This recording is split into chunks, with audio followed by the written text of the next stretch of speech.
Sementara itu, pemirsa, Kejaksaan Agung kembali menyita sejumlah aset mewah suami Sandra Dewi, Harvey Muiz, tersangka korupsi tata niaga timah.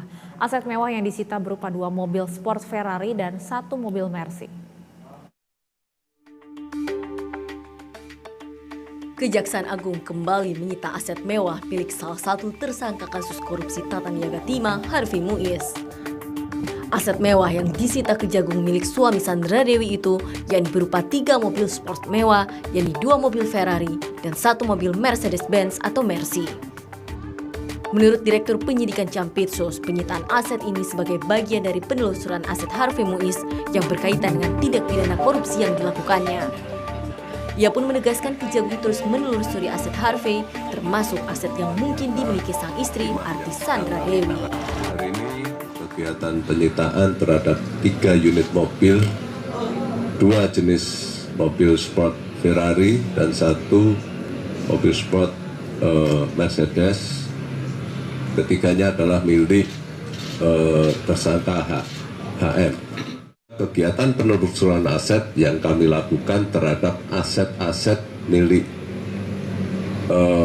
HM dan tentu saja sepanjang alirannya menyangkut ada indikasi keterlibatan atau ada kaitannya, pasti akan kami lakukan penyitaan. Tidak hanya apabila aset tersebut berada di atau dimiliki oleh siapapun, entah itu istrinya atau siapapun, sepanjang itu ada dugaan keterkaitan pasti akan kami ambil.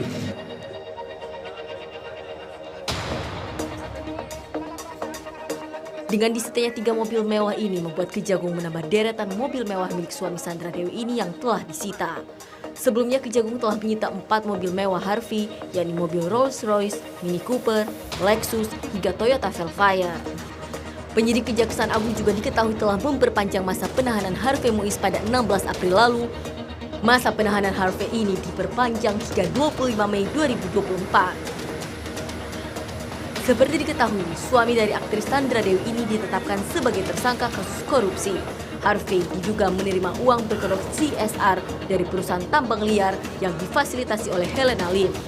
Helena yang dikenal sebagai Crazy Rich Pig ini telah terlebih dahulu ditetapkan sebagai tersangka. Kejagung telah menetapkan 16 tersangka dalam kasus korupsi tata niaga timah yang telah merugikan negara mencapai 271 triliun rupiah. Roy Adriansyah, BTV, Jakarta.